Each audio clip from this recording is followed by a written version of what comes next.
Charlie entered the shop and laid the damp 50 pence on the counter. "One Wonka's Whipple Scrumptious Fudgemallow Delight," he said, remembering how much he had loved the one he had on his birthday. The man behind the counter looked fat and well fed. He had big lips and fat cheeks and a very fat neck. The fat around his neck bulged out all around the top of his collar, like a rubber ring. He turned and reached behind him for the chocolate bar. Then he turned back again and handed it to Charlie. Charlie grabbed it and quickly tore off the wrapper and took an enormous bite. Then he took another and another, and oh, the joy of being able to cram large pieces of something sweet and solid into his mouth. The sheer blissful joy of being able to fill one's mouth with rich, solid food. "You look like you wanted that one, Sonny," the shopkeeper said pleasantly. Charlie nodded, his mouth bulging with chocolate. The shopkeeper put Charlie's change on the counter. "Take it easy," he said. "It will give you a tummy ache if you swallow it like that without chewing." Charlie went on wolfing the chocolate. He couldn't stop. Then in less than a minute, the whole thing had disappeared down his throat. He was quite out of breath. Then he felt marvelously, extraordinarily happy. He reached out a hand to take the change. Then he paused. His eyes were just above the level of the counter. They were staring at the silver coin lying there. The coins were all 5 penny each. There were 9 of them altogether. Surely it wouldn't matter if he spent just one more. "I think," he said quietly, "I think I'll have just one more of those chocolate bars, the same kind as before, please." "Why not?" the fat shopkeeper said, reaching behind him again, taking another Whipple Scrumptious Fudgemallow Delight from the shelf. He laid it on the counter. Charlie picked it up and tore off the wrapper, and suddenly from underneath the wrapper there came a brilliant flash of gold. Charlie's heart stood still. "It's a golden ticket," screamed the shopkeeper, leaping about a foot in the air. "You've got a golden ticket. You found the last golden ticket. Hey, would you believe it? Come and look at this, everybody. The kids found Wonka's last golden ticket.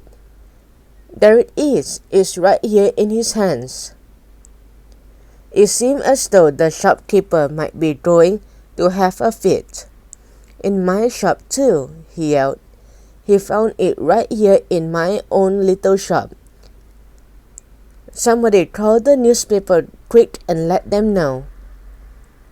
Watch out now, Sonny. Don't tear it as you unwrap it. That thing's precious." In just a few seconds, there was a crowd of about 20 people clustering around Charlie, and many more were pushing their way in from the street. Everybody wanted to get a look at the golden ticket and at the lucky finder. "Where is it?" somebody shouted. "Hold it up so all of us can see it." "There it is, there," someone else shouted. "He's holding it in his hands. See the gold shining? How did he manage to find it?" "I'd like to know," a large boy shouted angrily. 20 bars a day. I've been buying for weeks and weeks. Think of all the free stuff you'll be getting too." Another boy said enviously. "A lifetime supply." "You need it, the skinny little shrimp," a girl said, laughing.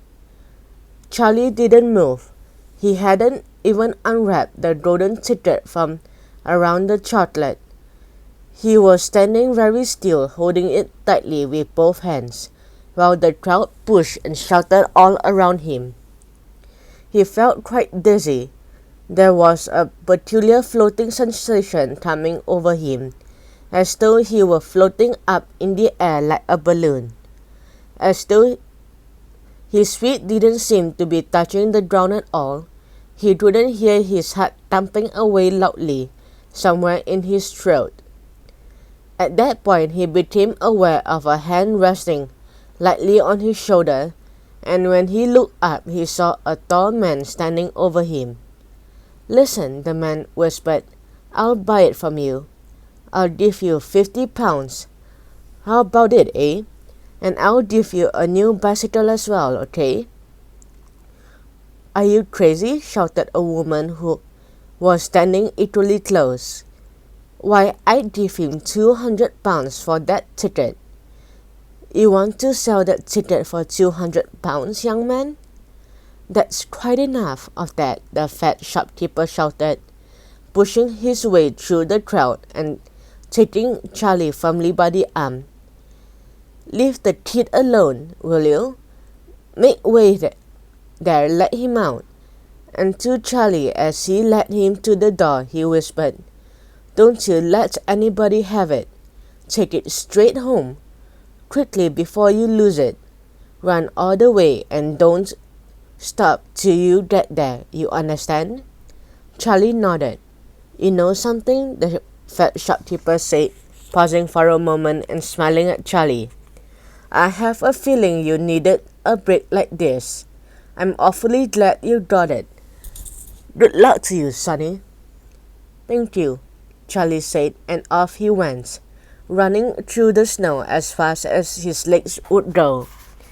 And as he flew past Mr. Willy Wonka's factory, he turned and waved it and sang out, I'll be seeing you.